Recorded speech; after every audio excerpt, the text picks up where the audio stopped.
जी, costing method ये आप समझ लें, इंपॉर्टेंट कॉन्सेप्ट है और पहले ही समझ लेंगे तो अच्छी बात है।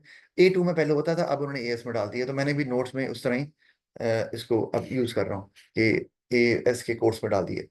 अच्छा, कॉस्टिंग मेथड से मुराद क्या है? इससे मुराद है कि आप अपनी बिजनेस की जो कॉस्ट है ना, उसको आइडेंटिफाई करते हैं और ये देखते हैं कि कहाँ कहाँ पर कितनी कितनी कॉस्ट लग रही है। तो ये देखने के लिए आप जिस मेथड को इस्तेमाल करेंगे उसको बोलेंगे कॉस्टिंग मेथड। और हमने ये देखा कि कॉस्टिंग बहुत इंपॉर्टेंट है, मतलब कॉस्टिंग बाकायदा एक बड़ी फील्ड है जिसमें कॉस्टिंग की जाती है। मतलब देखा जाता है कि अब डिफरेंट डिपार्टमेंट्स होते हैं बिजनेस के, डिफरेंट प्रोडक्ट्स होते हैं। तो आपको देखना होता है कि फिक्स कॉस्ट होती है, वेरिएबल कॉस्ट होती है। तो आपको देखना है कि कौन कौन सी कॉस्ट है, कहाँ कहाँ लग रही है, किस कॉस्ट को कंट्रोल करने की जरूरत है, और क्या बिजनेस इंप्रूव कर रहा है इन टर्म्स ऑफ कॉस्ट। मतलब जैसे क्या बोलते हैं, कॉस्ट कम हो रही है कि ज्यादा हो रही है? कम हो रही है तो अच्छी बात है, हम कहेंगे बिजनेस एफिशिएंट है। ज्यादा हो रही है तो देखना है कौन सी वाली कॉस्ट है। अगर तो वेरिएबल कॉस्ट ज्यादा हो रही है तो इशू नहीं है, क्योंकि वेरिएबल कॉस्ट आउटपुट के साथ बढ़ती है। आपकी सेल्स बढ़ रही है, डिमांड ज्यादा है, आप ज्यादा बना रहे हैं, तो वेरिएबल कॉस्ट बढ़ रही है तो कोई प्रॉब्लम नहीं है, क्योंकि वो तो कवर हो जाएगी रेवेन्यू से। अगर एक्सपेंसेस बढ़ रहे हैं तो प्रॉब्लम है। क्यों? क्योंकि एक्सपेंसेस तो वो हैं जो आउटपुट के साथ चेंज नहीं होते, तो वो आउटपुट बढ़े या कम हो उसने नहीं चेंज होना फिर। तो आपको फिर उसको कंट्रोल करने की जरूरत पड़ सकती है। फिर कुछ ऐसी कॉस्ट तो नहीं है जो अननेसेसरी है, खाम खामे आपको पे करनी पड़ेगी। कुछ वर्कर्स हैं जिनको इस्तेमाल भी नहीं करते लेकिन उनको सैलरी दे रहे हैं, तो ये आपको देखना होता है। बहरहाल कॉस्टिंग करने के लिए आप जो मेथड इस्तेमाल करते हो वो कॉस्टिंग मेथड्स कहलाते हैं। अच्छा, अब उसमें चूंकि हमने पहले पढ़ा है कि कॉस्टिंग के फायदे क्या हैं, बहरहाल हम अभी यहीं से स्टार्ट कर रहे हैं। दो टर्म्स हैं, कॉस्ट सेंटर और प्रॉफिट सेंटर, ये इससे रिलेटेड है। अब फर्क क्या है दोनों में? फर्क क्या है? कॉस्ट सेंटर कहते हैं कोई भी सेक्शन ऑफ द बिजनेस जिस पे कॉस्ट चार्ज की जा सकती है। आप रेस्टोरेंट को ले लो, आप रेस्टोरेंट में जाते हैं तो सबसे पहले आपको फर्ज किया कि कोई रिसेप्शन पे बंदा है जो आपको वेलकम कर रहा है, उसका और कोई काम नहीं है। या कोई लड़की है जो वेलकम कर रही है, उसका और काम कोई नहीं है। तो रिसेप्शन का एक अलग से सेक्शन हो गया और उसको कॉस्ट चार्ज हो रही है। कैसे? क्योंकि रिसेप्शन पे एक बंदा बैठा हुआ है, उस पर कोई बल्ब ट्यूब भी जल रही है और आप उस बंदे को सैलरी भी दे रहे हैं। ठीक है, तो हम उस रिसेप्शन एरिया को बोलेंगे ये कॉस्ट सेंटर है। इसी तरह रेस्टोरेंट में एक डाइनिंग एरिया है, रेस्टोरेंट में किचन एरिया भी है। तो इसका मतलब है किचन के लिए अलग जो भी आपको उसमें जो खर्चा हो रहा है किचन के अंदर, जो लोग काम कर रहे हैं, जो उसमें रॉ मटेरियल इस्तेमाल हो रहा है, खाने की चीजें जो भी ये सिलसिला है। डाइनिंग एरिया में भी आपको वेटर चाहिए जो सफाई सुथराई के लिए, आपको इक्विपमेंट चाहिए, वो उसकी कॉस्ट। इसका मतलब है डाइनिंग एरिया भी एक कॉस्ट सेंटर है, जो किचन है वो भी एक कॉस्ट सेंटर है। राइट। अच्छा, इसी तरह से जो बाहर गार्ड खड़ा हुआ है जो कि कार पार्किंग में आपको वो गाड़ी पार्क करवा रहा है, गार्ड को भी आप पैसे दे रहे हैं, तो वो भी एक कॉस्ट सेंटर है। यानी कि बिजनेस के किसी, अब प्रोडक्ट को ले लो, आप कोई प्रोडक्ट बना रहे हो वो भी एक कॉस्ट सेंटर हो सकता है। मतलब आप एक प्रोडक्ट बनाया तो पहले खर्चा ही हुआ ना। अगर मैं कहूँ आपको कि आप जो है वो फर्ज किया लैपटॉप बनाते हैं, तो एक लैपटॉप कितने का बनता है? बता सकते हैं ना? एक लैपटॉप पे कितनी कॉस्ट आ रही है? तो लैपटॉप आपका कॉस्ट सेंटर है जिस पे चार्ज जा सकती है कॉस्ट। अच्छा, मैं अगर ये कहूँ कि ये तो कॉस्ट सेंटर हो गया आपका, तो अब एक दूसरी चीज है प्रॉफिट सेंटर। अब नाम से नजर आ रहा है प्रॉफिट तो निकलता है कॉस्ट और रेवेन्यू के डिफरेंस से। तो बिजनेस का वो, अच्छा, बिजनेस का कोई एरिया, कोई प्रोडक्ट, कोई डिपार्टमेंट जिसको कॉस्ट भी चार्ज की जा सके और जिससे रेवेन्यू भी आता हो। तो आप इमेजिन करो, आप एक फैक्ट्री है, फैक्ट्री में प्रोडक्शन होती है, मैन्युफैक्चरिंग हो रही है, गाड़ियों की हो रही है, फर्ज किया कार मैन्युफैक्चरिंग हो रही है। तो कार मैन्युफैक्चरिंग से रेवेन्यू कहाँ आ रहा है? वो एरिया जहां पर गाड़ियां बन रही हैं वहां से कोई रेवेन्यू आ रहा है? कोई रेवेन्यू नहीं आ रहा। फिर रेवेन्यू तो आएगा जो सेल्स सेंटर आपका होगा, जहां पर गाड़ियां आप डिस्प्ले में लगाई हुई, जहां से लोग ले रहे हैं, वहां सिर्फ कॉस्ट आ रही है। आपकी कॉस्ट है जो भी रॉ मटेरियल की कॉस्ट है गाड़ियों की, जो मजदूर वहां काम कर रहे हैं, जो इलेक्ट्रिसिटी, तो वो एक सिर्फ कॉस्ट सेंटर है। लेकिन अगर मैं एक डिपार्टमेंटल स्टोर की बात कर लूं, और डिपार्टमेंटल स्टोर में जहां पर कपड़ों का भी एक सेक्शन है, एक जगह जो है वो कॉस्मेटिक्स का सेक्शन है, एक ग्रोसरी का सेक्शन है, आप ऐसे ले लो, तो इसका मतलब है उन सब सेक्शन में कॉस्ट चार्ज हो सकती है। और क्या वहां से रेवेन्यू भी हम आइडेंटिफाई कर सकते हैं कितना कितना रेवेन्यू आ रहा है? कर ही सकते हैं ना, कि कभी कपड़ों की सेल कितनी हुई है, कितना रेवेन्यू आया उससे, कॉस्मेटिक्स की आइटम कितनी बिकी है, कितना रेवेन्यू आया, ग्रोसरी की कितनी आइटम बिकी है, कितना रेवेन्यू आया। तो ऐसा सेक्शन जहां से आप कॉस्ट भी आइडेंटिफाई कर सके कितनी लग रही है और रेवेन्यू भी। तो आप बता सकते हैं उससे प्रॉफिट कितना आ रहा है उस पर्टिकुलर सेक्शन या डिपार्टमेंट से, उसको बोलेंगे प्रॉफिट सेंटर। इसका मतलब है कंपनी जो प्रोडक्ट बनाती है वो कॉस्ट सेंटर है कि प्रॉफिट सेंटर है? वो कॉस्ट सेंटर। वो प्रॉफिट सेंटर है, क्योंकि कॉस्ट जो लग रही है वो भी, और वो आपको रेवेन्यू नहीं देता। मैं प्रोडक्ट की बात कर रहा हूं, मैं डिपार्टमेंट की बात नहीं कर रहा। प्रोडक्ट खुद एक प्रॉफिट सेंटर है, लेकिन वो कॉस्ट सेंटर भी है। नहीं सर, देखिए जैसे अब एक कंपनी प्रोडक्ट बना रही है, वो कार मैन्युफैक्चर की तरह ही है ना। जैसे कार्स मैन्युफैक्चर आपने कहा था कॉस्ट सेंटर है, तो वैसे ये भी प्रोडक्शन ही मैंने कर रहे हैं ना वो। सुनिए, मैं कार मैन्युफैक्चरिंग एरिया की बात कर रहा हूँ, वो एक कॉस्ट सेंटर है। अब मैं बात कर रहा हूँ कार की। कार क्या है? कार पे कॉस्ट भी लगती है, आप बता सकते हो इस कार पे कितनी कॉस्ट लगी। एक है फैक्ट्री रन करने में कितनी कॉस्ट लग रही है, ये एक और बात है। एक है एक गाड़ी कितने की बन रही है, एक और बात है। तो जब मैंने कहा गाड़ी कितने की बन रही है और मैं अगर आइडेंटिफाई कर सकता हूं तो कार कॉस्ट सेंटर बन गई। लेकिन अब मैं अगर ये भी बता सकता हूं कि एक गाड़ी बिकने पर कितना रेवेन्यू आता है, तो अब ये कॉस्ट सेंटर से चेंज होके प्रॉफिट सेंटर बन गई। इसका मतलब है हर वो आइटम, हर वो सेक्शन, हर वो डिपार्टमेंट जो प्रॉफिट सेंटर है, वो कॉस्ट सेंटर तो लाजमी है, क्योंकि उसमें कॉस्ट तो चार्ज होगी तभी तो। लेकिन उसमें एक एडिशनल चीज हो रही है प्रॉफिट सेंटर में, कि रेवेन्यू भी आ रहा है वहां से। ये अब ये देखो, ये जो एरिया है मेरा, ये क्या है मेरे लिए? अगर मैं ये बिजनेस कर रहा हूँ, ये क्या है? ये कॉस्ट सेंटर है, प्रॉफिट सेंटर है, क्या कहेंगे? प्रॉफिट सेंटर है, क्योंकि ये एरिया मुझे रेवेन्यू भी जनरेट करके दे रहा है। अच्छा, आप नहीं हो, आपको प्रोडक्ट थोड़ी है मेरे लिए, आप तो कस्टमर दो। मैं तो इस रूम को इस्तेमाल करके सर्विसेज दे रहा हूँ। तो ये रूम जो है वो एक प्रॉफिट सेंटर है, क्योंकि मुझे रेवेन्यू भी जनरेट करके दे रहा है, और कॉस्ट भी चार्ज हो रही है कि पंखा शंखा या एसी लगा हुआ है जो, तो वो बिल से ला रहा है जो भी कर रहे हैं। या फर्नीचर की कोई वियर एंड टियर होगी, अगर डेप्रिसिएशन हो रही है, जो सब आ रहा है इसका, तो प्रॉफिट सेंटर है। ये आपको समझ आ गई? कंफ्यूजन तो नहीं है ना कॉस्ट सेंटर प्रॉफिट सेंटर में? ठीक है। आपको हम कोई और एग्जांपल ले लेते हैं। हम लेते हैं हॉस्पिटल। हॉस्पिटल में मुझे पहले बताओ कॉस्ट सेंटर क्या होगा? क्योंकि आपको एप्लीकेशन इस्तेमाल करना होता है पेपर के अंदर भी खुद से, जिसमें कहते हैं building up your own scenario. नहीं दिया हो सिनेरियो, अपना बनाओ, एप्लीकेशन तो लेनी है। जी, हॉस्पिटल में कॉस्ट सेंटर बताओ कहाँ पे है? कॉस्ट सेंटर है waiting area. Operation room. Operation room, okay. तो वहां पे आप ऑपरेट कर रहे हैं किसी पेशेंट को, आपका खर्चा हो रहा है, तो पेशेंट वहां आपको पे कर रहा है। हाँ यहाँ तो मैं जी। पैसे, पेशेंट, अच्छा पेशेंट पे कर रहा है कहाँ पे? रिसेप्शन। रिसेप्शन पे। तो वो रिसेप्शन रेवेन्यू, वहां से रेवेन्यू आ रहा है, और वही कॉस्ट सेंटर है। ऑपरेशन थिएटर सिर्फ कॉस्ट, वहां पे सिर्फ कॉस्ट चार्ज होती है, खर्चा हो रहा है। वो तो बाद में देखेंगे सारा खर्चा खर्चा मिला के भी, हाँ भी रेवेन्यू कितना है, क्योंकि सारा रिकॉर्ड जो मेन काउंटर होता है वहां होता है। आपको भी पता होगा कि पेशेंट एडमिट हो जाए, जब तक मेन काउंटर से क्लियर नहीं करते आप सारे ड्यूज, वो आपका पेशेंट लेके नहीं जाने देते। अच्छा, इसी तरह से आप ये कह लो कि अगर मैं, वैसे रेस्टोरेंट की बात तो मैंने करी, बहरहाल अब आपको मेरे में क्लियर हो गया है, तो जरूरत नहीं है बात करने की। अच्छा, जब कॉस्ट सेंटर और प्रॉफिट सेंटर की बात कर ली है, तो अब हम पहले देख लें कि फायदे नुकसान क्या है हमारे पास प्रॉफिट एंड कॉस्ट सेंटर्स की। हर बिजनेस में होते हैं। पहला, मोटिवेशन आपके लिए मौजूद है क्या? कि एम्प्लॉय को, आपको कहते हैं अच्छा यार इसकी इतनी कॉस्ट चार्ज हो रही है, तो इसका मतलब है कि हमें कुछ ना कुछ प्रोडक्टिव करना है। जब आपको ये पता होता है कि इस एरिया में, इस सेक्शन में, इस डिपार्टमेंट में इतने पैसे लग रहे हैं, तो अब एम्प्लॉयज को मोटिवेशन क्या मिलती है कि भैया हमने काम करना है, नहीं काम करेंगे तो खर्चा तो हो रहा है ऐसे ही, तो कुछ बनाएंगे नहीं तो बाद में जनरेट क्या करेंगे फिर? तो बिजनेस की खाली कॉस्ट ही चार्ज होती जा रही है। अच्छा, इसी तरह से अगर आप, तो मैंने दोनों को इकट्ठे लिखे हुए, प्रॉफिट सेंटर ले लें, इतनी कॉस्ट लग रही है तो यार बाद में रेवेन्यू भी तो आना चाहिए। इसका मतलब आपको ऐसी चीज बनाएंगे कि जिससे इतना रेवेन्यू आए कि आपकी कॉस्ट कवर हो जाए।